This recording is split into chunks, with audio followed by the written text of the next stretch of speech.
o meu nobre amigo, meu convidado dessa tarde, já está aqui conosco. Senhoras e senhores, seja muito bem-vindo, Ciberpajé, Edgar Franco, meu nobre, diretamente de Goiânia. Prazer estar aqui contigo, é um prazer estar na Horror Expo, poder bater esse papo, que é sempre um papo agradável com você, e conversar com as pessoas que se dispuserem a estar com a gente aí nessa tarde, na Rede Vamp. Opa! Gratidão pela oportunidade. Pô, eu que te agradeço, meu nobre, é muito bom estar com você aqui hoje. E, cara, assim, são tantas, assim, né? Já são tantos anos que a gente vem se encontrando nos eventos aqui em São Paulo, que a gente vem compartilhando nossas criações, você participando de algumas minhas, eu participando daquele álbum seu que foi bem legal. E, cara, para contextualizar, para quem está chegando agora aqui na live, e principalmente a turma que assiste a gente na hora da reprise, na madrugada, ou também nos vídeos que ficam salvos aqui no Twitch, ou ainda no YouTube, que é para onde esses vídeos aqui da Horror Expo irão a partir da próxima semana. Eu conheci o Ciberpajé, o Edgar Franco, de uma maneira indireta, há muitos e muitos anos atrás, e aqui na Rede Vamp a gente já parou de falar quantos anos atrás são essas coisas, para não denunciar a idade vampírica do entrevistador, tampouco a eternidade dos entrevistados, mas eu conheci primeiro a música do Ciberpajé. Eu não sabia quem era o Ciberpajé, não sabia que era o Edgar Franco, era o Postman Tantra que eu escutei e começou a ser o meu tema de abertura nas minhas discotecagens, lá entre os anos de 2005, 2006, mais ou menos. E eu encontrei, para vocês terem ideia, num site francês de downloads de músicas de Dark Ambient, Dark Electro, e quando eu ouvi aquilo, eu fiquei, nossa, o que é isso? Não, preciso disso, quero tocar o som. Meu, que som é esse? E comecei a veicular, o pessoal ouvia, viajava naqueles salões escuros, só o som do strobo, do gelo da máquina de fumaça, né? Nossa, que tema é esse? Que som é esse cara? Eu viajo quando você abre teus sets aí mais eletrônicos com esse som aí. O que é isso? Ah, é Posthuman Tantra. Nossa, de onde é? Onde eu tinha achado não tinha nem muitas referências na internet, né? E um dia aconteceu de eu descobrir, como assim? Pera, Postman Tantra é desse rapaz, esse tal de Ciberpajé, e, mano, o cara é do Brasil, o cara é de Goiânia, como assim? E aí aconteceu da gente começar a trocar figurinha pela internet. Contei certo a história, Edgar? Contou muito certo, é isso mesmo. E assim, e eu também desconhecia, né, que o som do Postman Tantra estava sendo aí discotecado por você, o que eu acho sensacional, né? Um DJ aí desse setor do gótico, dos mais influentes e importantes do país.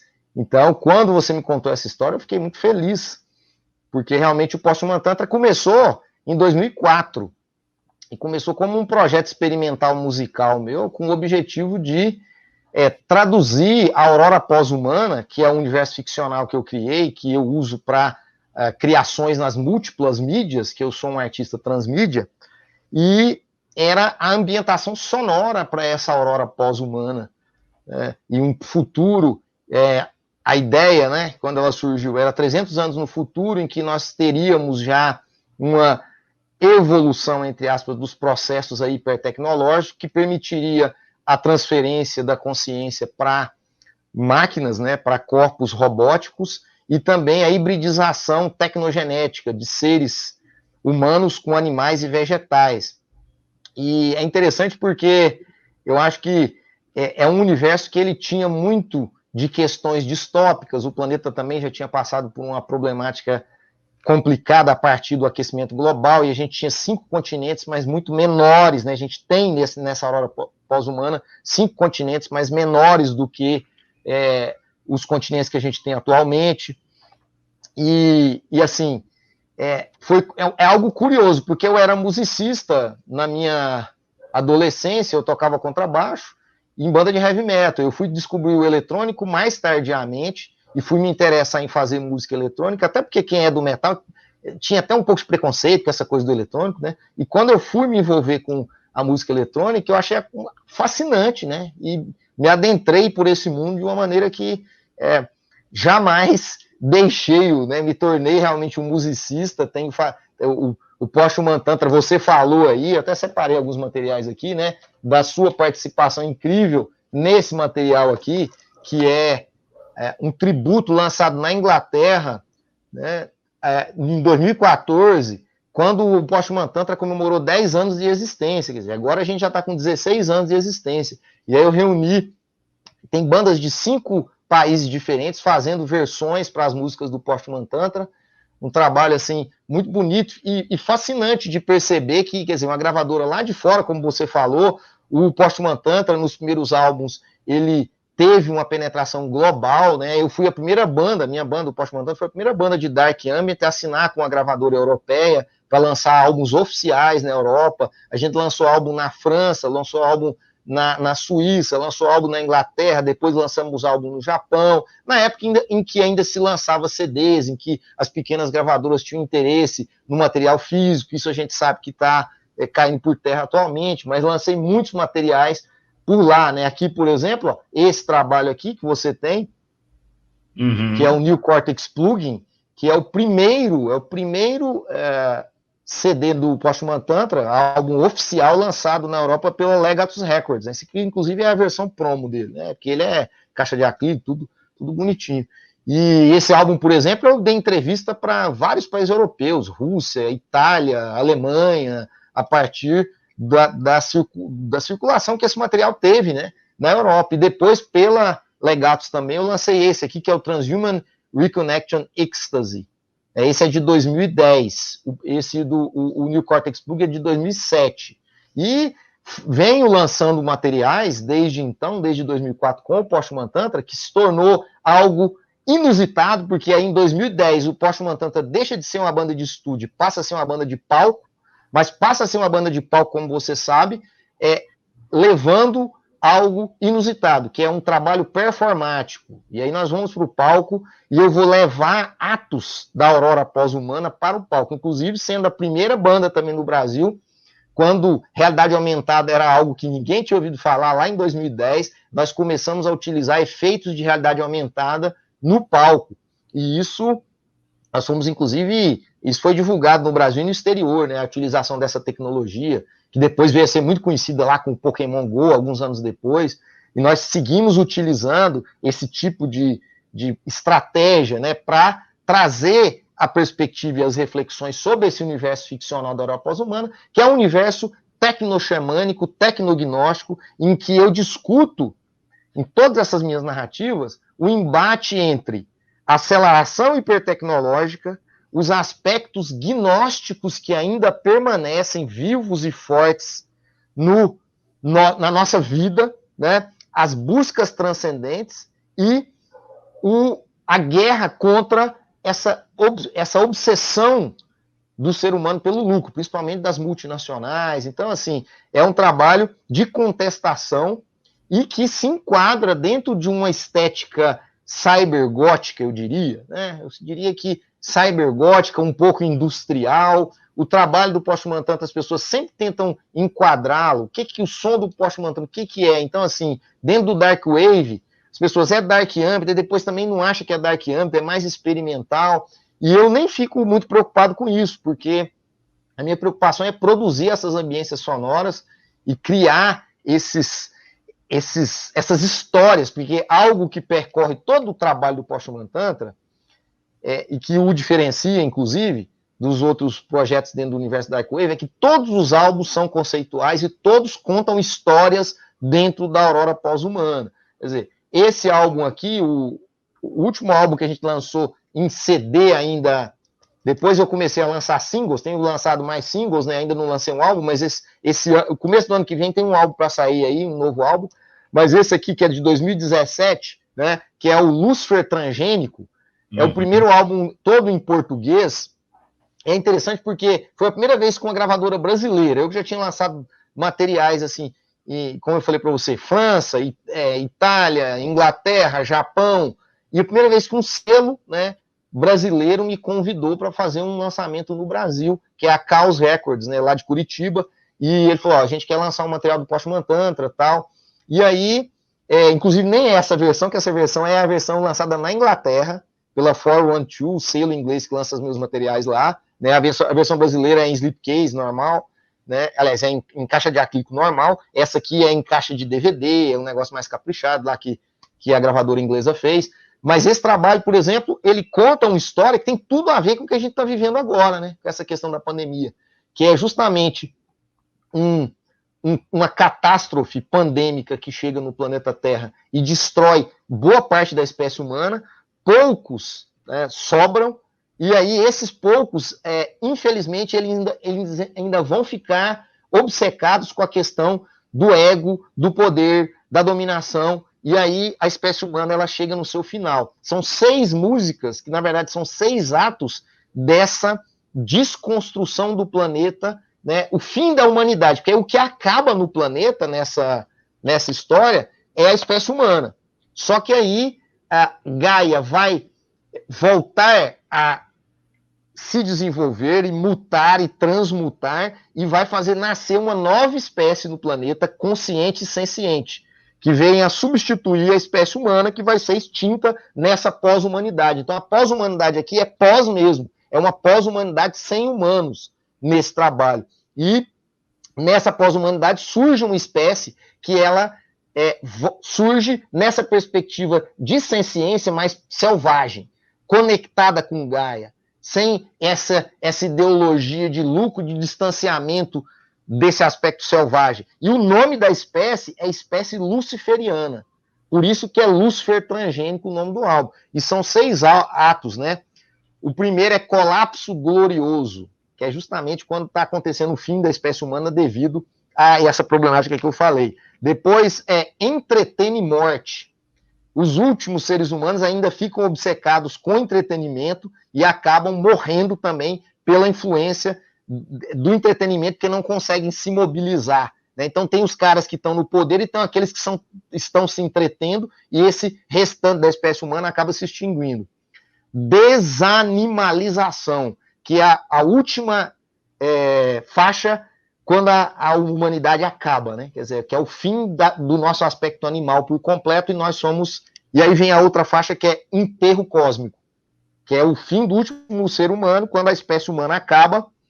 E aí a gente vem as faixas que vêm depois, os outros 2 atos, são os atos da recriação da vida senciente, consciente em Gaia, que é natureza mutante e Lúcifer transgênico, que é quando nasce esse ser. E é interessante porque são 6 faixas de 6 minutos cada uma, né? E cada faixa, a letra tem 6 versos. Então, é o 666. E aí esse 666 é a espécie humana, né? O demônio da história toda, vocês até falaram aí na entrevista com o Jade sobre essa questão do demônio, o demônio somos nós. Nós que somos os responsáveis por todo o nosso mal. O demônio na história é isso. Eu estou me estendendo aqui, mas eu acho que é bom falar, puxando esse gancho que você trouxe do Postman Tantra, para as pessoas entenderem o que é esse projeto, que é um projeto que vive, se alimenta no underground, mas que tem um reconhecimento internacional. A gente circula a nossa música por vários países do mundo, em várias raves do gótico, do dark, né? E eu sigo com a banda, como eu disse, desde 2017 eu não lancei mais nenhum álbum, mas eu lancei de lá para cá já 7 singles, e eu estou para lançar o novo álbum do Postman Tantra. Eu ia lançar esse ano, mas aí eu estou fazendo algumas mudanças nele, por causa dessa problemática toda, ficou para o ano que vem, está em processo aí, né? E aí vamos continuar o papo, quero que você faça mais questões, senão eu fico falando aqui sem parar. Aqui é o Halloween Redvamp, né? Mas também é um pouco do Redvamp Entrevista, o único programa onde o entrevistado pode falar mais que o entrevistador. Estamos aqui para isso. Edgar, enquanto você falava, eu estava aqui pensando, refletindo, eu descobri uma coisa, eu descobri onde enquadrar o som do Postman Tantra. Sim. Ele se enquadra na categoria foda. Ah, mas o que é essa categoria, Lorde A? É a categoria que o Lorde A coloca para tocar no CDJ, aperta o botão de play, joga um efeito, aumenta o som, deixa as luzes num clima que combine com aquela musicalidade, e quem está na pista, reflita, sinta, dance, contemple, olhe para a escuridão e veja que é um outro lado seu que está te olhando de volta. E será que esse lado está feliz com você? Ou será que esse lado apenas quer viver ali, poder viver um pouco aqueles instantes, ocupar você, se movimentar, dançar, sentir e se conectar novamente com esse telos, com a mãe natureza? Por que não? Eu tenho essa impressão. Olha, é uma leitura e uma percepção muito sensível sua. Eu acho que você sempre teve sensibilidade, sempre teve esse carinho e melhor, né, essa compreensão da complexidade da mensagem, da poética do Postman Tantra. Não é à toa que eu te convidei, e foram poucos convidados do Brasil, para participar do tributo. Né? Então, assim, o tributo foi, metade dos convidados, quem convidou foi a gravadora inglesa, a 412, e a outra metade fui eu. E aí eu escolhi, né, pessoas, projetos que eu tinha admiração, que eu gostava, e tive a chance de ter você lá, né, numa das faixas, participando com a sua voz, com a sua eloquência, e isso está registrado na história do Postman Tantra com muita alegria, com muito orgulho, e aí a gente continua. É legal falar para o seu público também, como eu estava dizendo, que essa construção do Postman Tantra, ela nasce, e é interessante que quando o Postman Tantra nasceu, eu nunca imaginei que ele fosse ganhar o espaço que ele ganhou, porque foi muito tímido. Quando eu gravei o primeiro disco, foi uma coisa ali, eu tava assim, aprendendo a criar música eletrônica, né, entendendo como a coisa funcionava, e eu gravei o primeiro disco, que é o Peace in Nanorobots, que eu acho que é o álbum que você passava lá no começo, e esse álbum, assim, na época você não tinha como mandar música via internet, era complicado. O que eu fiz? Eu fiz 100 cópias demo, gravadas no meu computador em casa, do CD, fiz uma capinha bonitinha, em gráfica, e espalhei por gravadoras do mundo. E o resultado foi, assim, impressionante, né? Logo eu já estava recebendo convite de gravadoras do exterior, como a Legato, com quem eu assinei para fazer esses 2 álbuns, e como o Melecta, da França, que é uma banda também de Dark Ambient, que eu sempre adorei, ele me convidou para fazer um projeto conjunto com ele, eu lancei vários CDs em parceria com ele lá na França, que é o Lord Evil, do Melecta. Então, e aí fui fazendo as pontes, né? Mas eu não esperava, porque na verdade a minha produção como artista sempre foi nas narrativas visuais, fundamentalmente nos quadrinhos, que eu não parei de trabalhar nessa área também. E eu, ao assumir esse lado musicista, né, eu pensava que ia ser uma coisa ali pequena, mais um hobby, e de repente isso cresceu, e teve um momento em que eu estava absorvido pela produção do Postman Tantra, tanto que ela passou a ocupar um papel até maior dentro da minha produção, né, em muito tempo, assim. Agora eu acho que está mais equilibrado, eu voltei a trabalhar com as outras mídias de forma mais equilibrada, mas é impressionante. Por quê? Porque os quadrinhos que eu fazia no Brasil não chegavam às pessoas, né? E aí um amigo falou assim, Edgar, você não percebe uma coisa, a música é a única forma de arte que pega as pessoas por trás. Né? Foi uma brincadeira dele, mas que eu achei assim fascinante isso que ele falou, porque a música independe da língua, independe de muita coisa, né? O cara tá ali, ele escuta, ele se interessa e aquilo flui, né? De uma maneira fluida, de uma maneira muito diferente do meu trabalho já com as mídias visuais. E foi assim um choque e um apaixonamento, né, por essa forma de expressão. Mas aos poucos já fui voltando a equilibrar com a produção gráfica, visual, artística, sempre no contexto da Aurora Pós-Humana. Então, tenho lançado muitos materiais, você conhece alguns deles, né? Muito. Esse álbum aqui, por exemplo, né? Que é um álbum... A gente está na Horror. Nós estamos na... o Biocyberdrama Saga, essa é a edição de colecionador final, né? 270 páginas, capa dura, material lançado pela editora da UFG. Essa é a segunda edição. A primeira edição, ela não era em capa dura, mas ela se esgotou e a editora da UFG se propôs, me convidou a gente fazer uma segunda edição, dessa vez em capa dura, e o Mozart fez 10 páginas para um epílogo, né, também da história, assim, que ficaram exuberantes essas páginas, e é um material que fala de uma história de um jovem resistente humano nesse futuro, né, se degladiando e tendo a dificuldade de escolher em se tornar estropiano, que é transferir a consciência para um chip, para uma máquina e deixar de existir um corpo de base carbônica, ou continuar como resistente humano, que são só 5% da população no planeta, ou ainda se tornar tecnogenético, que é hibridizar o seu corpo com formas animais e ou vegetais. E todo o dilema desse cara que tem uma relação nesse álbum em particular com a história do Antônio Conselheiro.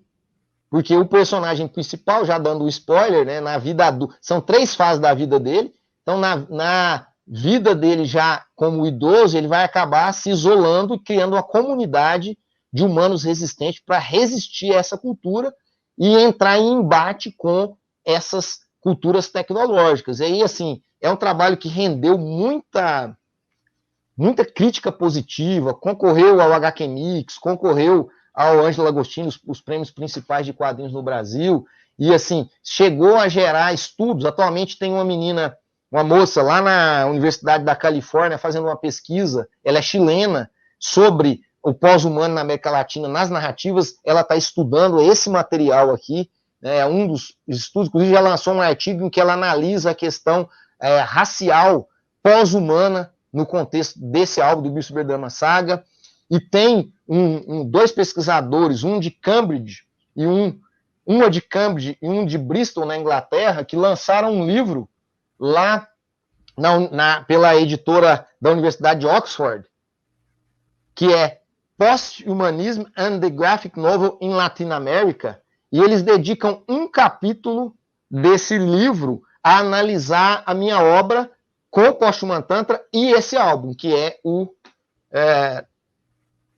Bill Cyberdrama Saga. Então é muito interessante, porque eles estão analisando quadrinhos aqui, né? Mas o capítulo em que eles vão falar do meu trabalho, eles acabam tendo que percorrer o meu trabalho performático, o meu trabalho com o Post-Human Tantra e também o trabalho nesse álbum, né? Aqui o capítulo que chama Intermediality and the Graphic Novel as a Performance. Então a Graphic Novel é a história em quadrinhos como performance também, né? A intermedialidade e a história em quadrinhos se tornando performance. Aqui, a capa de um dos discos do Post-Human Tantra, né, no New Cortex Plugin, no livro, é uma análise muito interessante. Eles fazem um paralelo entre a ficção científica que eu proponho no meu universo ficcional com o ineditismo e a criatividade da ficção científica afrofuturista. Então, é uma ficção científica minha que se apropria, que se aproxima da realidade brasileira em vários pontos, e da cultura também indígena, tradicional, dos pajés, do xamanismo. Essa arte de capa, inclusive, do livro, eles pediram permissão, porque é um desenho do Mozart do Bill Cyberdrama Saga. É uma das ilustrações do álbum, Bill Cyberdrama Saga, que eles pediram licença para ser capa do livro e nós permitimos, né? Então é interessante falar como esse trabalho que eu tenho feito com a Aurora Pós-Humana tem, assim, ultrapassado fronteiras, tem chegado em muita gente, e a gente segue criando, segue fazendo. Eu agora estou com uma pesquisa já há alguns anos também, que ela envolve enteógenos, você sabe disso. Sim. Os enteógenos inspiração são... holotrópica e quadrinhos e criação. Isso. Inspiração holotrópica, uso da ayahuasca e do psilocybe cubensis, né? Então são substâncias ritualísticas ou métodos que nos levam a estados não ordinários de consciência, e a partir dessas experiências e dessas vivências nesses estados não ordinários de consciência, eu passo a criar trabalhos, né? Essas reflexões, essas experiências de Enoch, que a gente diz que é estados não ordinários de consciência, elas levam a processos criativos que tentam traduzir de alguma forma a força dessas experiências. Também, você sabe, eu trabalho há muitos anos com magia do caos, magia de sigilo. Para quem sabe do que se trata, o universo ficcional da Aurora Pós-Humana é também o meu universo magístico de magia do caos. Eu utilizo ele também para transmutar a minha realidade. Então, eu uso de um sistema mágico que eu construí, tá? E que, a partir dele, eu crio sigilos mágicos para a construção dos meus processos magísticos para a transmutação da minha realidade. E, obviamente, essas experiências de Enoch, estados no ordinário de consciência, elas auxiliam nesse processo magístico de reconstrução da minha realidade. Ano passado, eu lancei esse aqui, você esteve lá no lançamento, né? Com Chendra, honrou-me muito sua presença. Então, é um trabalho chamado Enteogênicos, que são HQs curtas e HQ-forismos, todos baseados em experiências de estados não ordinários de consciência a partir do uso do cogumelo Psilocybe cubensis e a partir da utilização da ayahuasca, né? Eu tenho também alguns trabalhos desenvolvidos, como você sabe, utilizando respiração holotrópica, que é um método de hiperventilação baseado nos pranayamas indianos, em que você também, né, entra em estados não ordinários de consciência. É uma pesquisa complicada. Eu também não disse, mas eu sou professor na Universidade Federal de Goiás. Antes da gente contar um pouco mais do acadêmico, do ciberpajé, o acadêmico, o orientador, o professor, eu tenho que fazer uma colocação. Enoch. Por favor. Enoch é um nome sensacional, é um nome sensacional, né? Porque eu sei que é uma sigla, um sigilo, um tipo de sigilo também. Mas também Sim. É um nome sensacional e carrega um ethos muito próprio, uma história talvez, pelo menos nas narrativas armênias, nas narrativas judaico, principalmente, de ter sido, quem sabe, o primeiro transhumano dessa mitologia, dessa história? Você que é um cara da simbologia, né? Você pegou, fisgou que essa palavra ela tem uma raiz simbólica muito profunda, né? Essa sigla de estados não ordinários de consciência, o Enoch. Bacana, sensacional. É isso mesmo. É por aí. Esses subtextos, é o que eu digo, meu trabalho é um trabalho minucioso de construção de símbolos. Eu sempre brinco assim, falo assim, Edgar, você fala muito de amorosidade, mas o seu trabalho é tão dark. Eu falo, cara, meu trabalho é só sobre o amor. Mas o amor, para que ele aconteça, você tem que entender o ódio, você tem que entender que você odeia também. Você tem que entender que a sua sombra está aí, que ela é muito poderosa. Né? Senão, não vai existir amor. A inexistência do amor é justamente a negação da sombra. A gente vê essas religiosidades monoteístas aí, que tudo que elas fazem através dos mandamentos é negar a sombra, é destruir a sombra. E essas pessoas passam a ser odiosas, elas odeiam o diferente, elas odeiam tudo que não faz parte do território que elas trafegam. Então, eu digo, eu trabalho sim meus aspectos obscuros e eles são necessários para minha amorosidade. E digo mais, ao trabalhar esse aspecto obscuro na minha arte, eu estou me contrapondo a algo que eu acho absurdo, que é a asepsia da publicidade, que eu considero como os maiores magos negros da cultura humana, os publicitários, que eles criam processos simbólicos para a indução do consumo. E o consumo tem ajudado a destruir o nosso mundo, o consumo tem feito tudo acontecer. Né? Por exemplo, essa pandemia que está aí, nós somos um dos países do mundo que mais sofreu com ela, o segundo, aliás, só estamos perdendo para os Estados Unidos, porque nós não tivemos a capacidade de nos isolar de verdade. E ao não nos isolarmos, é tudo por essa sanha. As pessoas têm que ir para o shopping, elas têm que comprar, têm que consumir. Então, assim, e quem faz isso com um poder absoluto, né? Os publicitários, essa indução, nós não podemos parar de consumir, nós temos que seguir indo para os bares, indo para os lugares para fazer o consumo, preenchendo os shoppings. E aí, e veja, toda a imagem da publicidade segue sendo algo polido. As pessoas são bonitas. Ah, agora tem representatividade. Tem, mas quem aparece representado lá? Se aparecem os gays, se aparecem os negros, é tudo gente bonitinha, lisinha, limpinha, em ambientes assépticos, parece todos hospitalares. E aí, a arte do ciberpajé, a arte do Posthuman Tantra, ela fala de amorosidade, só que ela abraça o obscuro.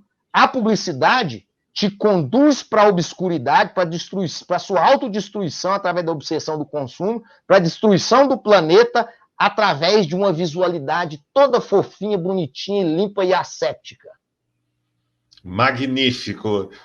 Magnífico, a gente trazendo toda essa carga inclusive me remete também ao gnóstico, me remete aos monarquistas, né, os padres do deserto, e um personagem, essa situação das pessoas no mundo atual me remetem muito a um personagem, eu vou dizer da mitologia ortodoxa, da mitologia católica, que eu acho sensacional, que é o Santo Antão. Um santo foi para o deserto enfrentar o próprio mal, os demônios interiores. Fez isso com muito sucesso por algumas décadas, até que, quando bem idoso, ele diz, depois de não ver mais esse demônio por perto dele, ele bate a mão no peito e diz: Ufa, depois de 90 anos, finalmente me tornei um santo. Acabei com o demônio. Ele toma uma rasteira, houve uma gargalhada, o demônio olhando com olhos de gratidão, com um sorriso belo, demoníaco, luminescente, flamígero. Ha! Te peguei! E eu me lembro, essa história me lembra muito aquela pintura magnífica que o Dalí fez, né? As Tentações de Santo Antão, que você deve conhecer. Perfeitamente! Que eu acho que traduz. Exatamente. Para quem não conhece essa história, eu vou só trazer ela aqui, dois frontes que eu acho interessantíssimo. É bem verdade que, como é uma história que vem sempre para ensinar, para transmitir uma mensagem, após mais algumas décadas, Santo Antão finalmente alcançará a sua condição de santo após ter aprendido a lição, que não se derrota o demônio. Quer dizer que o mal é invencível? Não, quer dizer que você, meu caro neófito, você, meu caro ouvinte que está passando esse Halloween maravilhoso nessa semana com a gente, ela só quer dizer que você nunca se livrará da tua sombra, você nunca se livrará da sua complexidade, você nunca se livrará dessa maldita sensação que você é um estranho na terra do amor, você sempre será um estranho, você sempre sentirá angústia, porque tudo isso é também parte do seu espectro, é parte da sua alma, e é justamente por sentir isso que nada no mundo lhe deveria ser estranho. Quando eu cito essa questão do nada no mundo lhe deve ser estranho, eu estou sempre, de alguma maneira, evocando o fantasma de um autor sensacional, que era o Abraham Heschel. Mas, sim, é exatamente isso. E uma característica, Ciberpagé, que eu piro, que eu sou teu fã, velho, que a gente está aqui junto nessa, é o como você transmite tudo isso na sua obra, na sua música, nos seus quadrinhos, nas suas pinturas, que eu acho absolutamente fascinante. Você ensina, você mostra um método para as pessoas no seu universo magístico, lidando com uma magia do caos, na sua centelha mais primeva, aquele momento do grito agônico do parto e também do lamúrio descendente, do momento que tudo se colapsa, do momento da morte. Você transmite isso como um artista, como um magista sensacional em todos os aspectos. Gratidão pela sua generosidade ao analisar, né? E assim, e é o que eu ia dizendo. E eu sofro ainda algumas dificuldades porque eu sou um acadêmico. Agora, então, toda essa postura. Você fica frente a frente com o mal, literalmente. Você teve um show, uma apresentação sua, que acenderam as luzes e boicotaram, fizeram um ato de censura, de castração da sua obra, que eu, assim, você vai me perdoar se eu estiver passando um pouco do meu justo limiar ao dizer isso.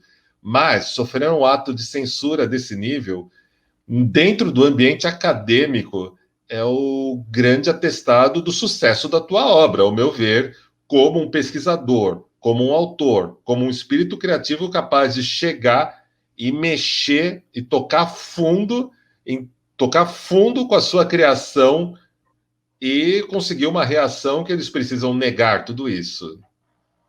Com certeza, eu acho que é claro que as pessoas que estavam no dia na performance comigo, né, do grupo Poshman Tantra, não receberam com a mesma tranquilidade que eu recebi. Eu recebi com muita tranquilidade. Obviamente que eu tive que argumentar com as pessoas que chamaram da organização do evento, né, para pedir algumas coisas para eles lá, que eu exigi que fossem feitas quando nós fomos expulsos do palco do evento acadêmico, ao apresentar a performance, porque eu acho que era devido a nós. Mas eu fiquei muito tranquilo. A minha esposa, que faz parte da da banda também, né, do Postman Tantra, a primeira sacerdotisa, a Rose, ela ficou muito, assim, assustada no dia, e eu falava para ela, olha, você tem que se acostumar, você tem que pensar assim, isso que a gente faz é algo muito incomum, isso gera ruído, isso complica, então, eu já falava para você, era esperado que isso fosse acontecer,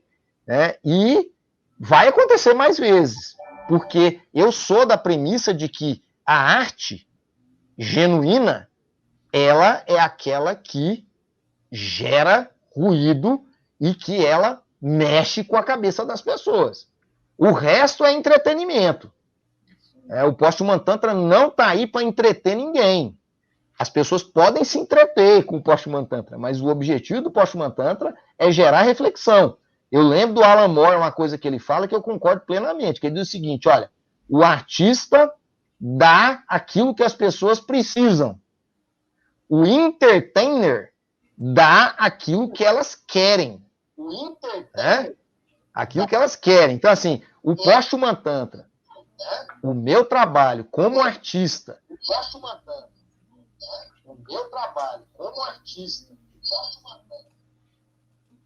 O seu trabalho como artista, como pesquisador, é um trabalho que visa, né, gerar esse ruído, gerar essas reflexões. A partir da construção que eu faço na minha vida das minhas experiências, né? O que eu estou fazendo no meu dia a dia é trazer essas minhas experiências, tanto da realidade ordinária quanto das outras realidades, das realidades vegetais enteogênicas e dessas realidades agora digitais, dessas cosmogonias aqui, que a gente passa boa parte do dia, às vezes, dentro desse universo digital, e a noção de realidade, a forma de nos relacionarmos com esse meio é totalmente diferenciada dessas outras realidades. Eu acho que a gente vive hoje, eu particularmente, em 3 realidades, né, possíveis. A realidade ordinária, que é a nossa vida, o dia a dia, as experiências que nós achamos que são consolidadas na vida prática, atávica. A realidade virtual, que é justamente esses novos universos que nós estamos trafegando, navegando e vivenciando, experienciando dentro do digital, do binário, no contexto binário, e as realidades vegetais. São 3 RVs, realidades validadas, realidades vegetais e realidades virtuais. Essas realidades aí, inclusive esses termos são do Roy Ascott, que é um pesquisador inglês que eu gosto muito, elas se conectam, porque eu tenho essas experiências, então, de Enoch, que elas me colocam, então, numa terceira realidade, numa terceira forma de experiência. E aí, ao criar o meu trabalho artístico, o que eu tento trazer é unir essas múltiplas experiências e para tentar discutir a realidade e para me transformar. A arte, para mim, ela tem um poder de autotransformação. Aí, às vezes, as pessoas pensam, mas e a recepção da arte? Você fala isso, Edgar, mas, Ciberpagé, mas você produz os seus trabalhos. Só fala, não, eu amo a recepção. Eu adoro quando uma pessoa com a sua sensibilidade, né, Lorde A, com a sua capacidade de inteligência, analisa com tanta generosidade o meu trabalho. Para mim é maravilhoso. Mas eu insisto, a função priméria de toda a minha criação artística é a minha autotransformação. É modificar-me em busca da minha cura. E o que é a sua cura? O que para mim é a cura interior? A minha cura é a minha aceitação completa. A minha aceitação completa como ser. Para mim, essa é a busca mais complicada de todo ser humano. É se aceitar. Toda a minha complexidade, todas as minhas idiosincrasias. Nós não somos binários, nós não somos, né, nós estamos vivendo num mundo cada vez binário, mais binário, porque nós estamos obcecados com o virtual, e veja, a linguagem virtual é binária, e ela começa a moldar as mentes, e as mentes começam a voltar a ser binárias, na era da complexidade. Nós não podemos ser binários, porque o binarismo é, em determinada instância, uma mentira, como o monoteísmo é.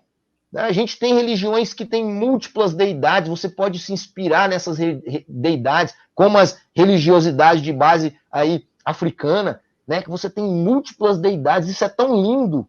A mitologia, a religiosidade grega, né, tantas religiosidades pagãs que você conhece bem da Europa, em que você tem múltiplas deidades para você se inspirar arquetipicamente, ou solicitar, ou dialogar com elas, aí você tem um mundo dominado por um binarismo monoteísta, em que você tem só um Deus e um diabo, é o sim e o não, acabou. E tudo que tinha, esse aspecto cinza das múltiplas deidades, eles são destruídos. Por isso que a molecada hoje, quem tem sensibilidade, vai fazer cosplay. Né?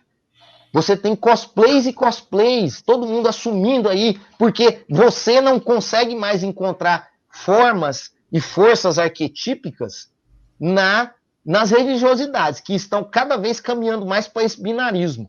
Essa coisa tosca do sim ou não, do Deus e diabo, e só isso aí. E os jovens começam a buscar, no mundo da cultura pop, esses arquétipos. E aí ela encontra um herói lá do mangá, um herói, sei lá, da DC, da Marvel, que tem características que para ele são importantes, e ele vai se transmutar nesse herói. O cosplay é um ato de transmutação, é um ato mágico de tentativa de alcançar a força daquela deidade. Isso aí é xamânico, e denota uma busca, sim, transcendente dessas pessoas, desses jovens que já não encontram, os mais sensíveis, já não encontram no mundo da religiosidade as respostas, porque é um mundo travado, é um mundo que só tira da gente a complexidade que é necessária para tudo. E aí, o que eu busco? Me aceitar, né? Porque a gente sabe que tem sempre aspectos nossos, aspectos da nossa existência como ser, que nós renegamos. É claro que eu tenho muitos em mim que eu renego. E a minha luta, a minha cura, o meu trabalho interior é para me aceitar completamente. Todos esses aspectos, dos mais obscuros aos mais nobres e lindos. E aí, se eu aceitar todos eles, eu vou poder escolher ficar na questão mais luminosa, caminhar na luminosidade, mas sabendo que os outros existem, né? Tem até um projeto musical que eu fiz, que ninguém entende, né? Que é um projeto que eu gravei 2 discos com ele, que é o Post-Human Worm, que é o verme pós-humano, que é simplesmente, são narrativas sem ter, não tem letra as músicas, são só cópulas pós-humanas, taras obscuras. Né? Todas as músicas, elas traduzem, pode procurar na internet que tem em alguns sites, Post-Human Worm, todas as músicas são simplesmente gritos e gemidos e vozes desesperadas de transas pós-humanas, com criaturas humanimais, com robôs, com tudo de pensado e impensado possível. Né? Todas as perversões mais horripilantes que já passaram pela minha cabeça quando se fala de sexualidade. Então, eu exponho isso de certa forma, quer dizer, como que você faz uma música que você está fazendo uma homenagem com 2 mulheres centauro, que é uma das músicas do Post-Human Worm, por exemplo, né? Como que é isso? Como que é uma homenagem com 2 mulheres centauro? Quer dizer, e aí, eu estou colocando todas essas coisas absurdas que existem aqui, elas existem. Elas existem. Quando eu falo da luminosidade, da busca da luz, da transcendência, da amorosidade, ela está ali. Mas as minhas taras freudianas sexuais estranhas, de certa forma, elas também são expressas nessa minha magia. Né? Não, e aí eu uso muito a ideia do Jodorowsky. Né? Tudo aquilo que é expresso de uma maneira poética e artística entra na sua mente inconsciente como uma vivência, e você se liberta daquilo, que é o ato psicomágico do Jodorowsky. Então, por exemplo, o Post-Human Worm é um ato psicomágico de taras pós-humanas do Cyberpagé, sabe? Onde eu coloco ali, né? E é engraçado que eu fiz, até teve certa repercussão, o pessoal chama de cybergore, eu entrei até numa coletânea de CD oficial lá no México, só desse estilo cybergore, que foi várias bandas pioneiras do mundo no estilo, e foi muito interessante a recepção, só que eu não tenho tanto prazer mais em fazer, foi um momento, porque eu necessitava colocar aquelas emoções, aquelas sensações, para me transmutar interiormente. E aí a banda meio que perdeu sentido, enquanto o Post-Human Tantra ainda continua firme e forte com sentido. Né? E aí tem o outro projeto, que você sabe também, que é o projeto Ciberpajé, projeto musical também, em que eu convido amigos, musicistas e bandas do Brasil e do mundo para musicarem os meus aforismos recitados com a minha voz, que já tem 30 EPs lançados. 30 EPs, só procurar lá no Bandcamp, tá? Ciberpajé, Bandcamp Ciberpajé, tem 30 EPs, das 5 regiões do Brasil, tem bandas e musicistas das 5 regiões do Brasil, gente muito bacana que já trabalhou comigo no projeto fazendo as músicas, eu crio toda a visualidade, toda a parte da arte visual dos EPs e faço a gravação dos aforismos, que são aforismos que eu escrevo no contexto também da Aurora Pós-Humana.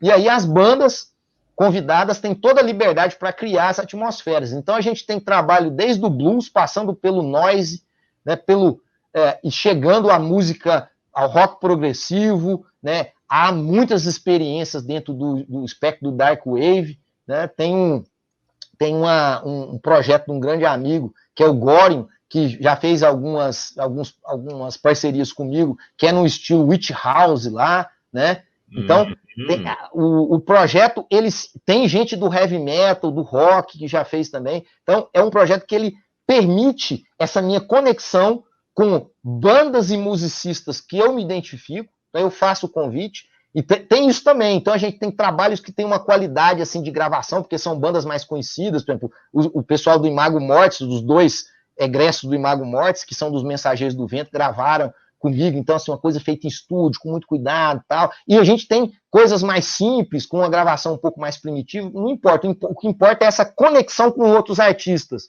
né? Que tem uma afinidade com o meu ideário, que sentem um prazer em criar comigo, e aí a gente vai desenvolvendo. Estamos para lançar um aí daqui uns dias, né? Está em processo, que é um trabalho com Harry Maia, meu novo aí, né? Chama Máquina Hiperreal. Estamos para lançar, e vai ser o 31º EP, se não me engano. E além desses EPs, a gente já lançou foi lançado um CD também, né?